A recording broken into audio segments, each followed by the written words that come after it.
сделаю. Давай. Так же не бывает, ты же дагестанец. Подожди, я не пойму. Что ты давай, я тебе нормально делаю. Зачем ты это пишешь? Давай, нормально, я тебе делаю.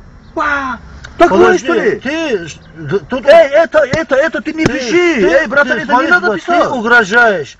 Я тебе не угрожаю. На колени посажу. Я тебе устрою. Эй, земляк, это что за разговор? Я тебя попросил, давай нормально разберемся. Не, подожди, а что, если я нормально с тобой не разбираюсь, ты должен мне что, на колени сажать или устроить? Или я тебе ничего не сажаю, я тебе объясняю. Давай нормально реши. Ты сказал, что на колени меня поставишь. Эй, сюда слушай. Как тебя зовут? Ты сможешь на колени поставить меня? Меня Али зовут. Али, сюда слушай, эй, для брата, надо нормально договариваться. Ты же дагестанец, будь дагестанцем, первым делом. Если дагестанцы, что они должны... Я не нарушил, я тебе магариш делаю и ухожу. Что ты еще хочешь? Ты хочешь меня конкретно, как говорится, лапшу на уши? Слушай, при чем здесь конкретно? Ты лохануть хочешь меня? Ты разговаривай нормально. Я нормально разговариваю, я тебе магариш делаю, я ухожу. На колени поставить не сможешь. Вот за это слово с тебя спросить я уже могу. Как ты меня можешь на колени поставить? Земляк, давай друг с друга просить не будем. Ты вот агрессивно говоришь, на колени посажу. Хоть я бывший работник, я с тобой не спорю. Я нормально хочу с тобой договориться. Ты мне настроение не порт с утра. Давай нормально решим эту проблему.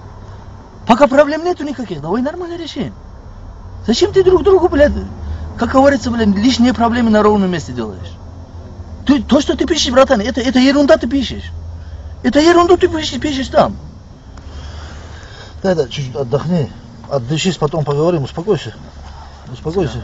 Я вижу, блядь. Ты слишком много разговариваешь и ненужную тему начинаешь поднимать.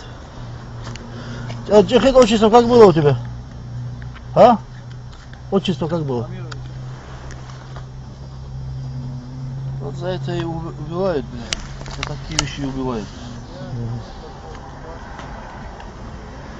Земляк, давай, прекрати это дело. Я тебя прошу. Как человека я тебя прошу. Ты из милиции ушел за то, что убивают, что ли? Я не потому, что ушел. Потому что вот такой беспредел. Вот такой беспредел. Мне совесть не позволили, из-за этого ушел. Вот такие вещи, которые вы делаете.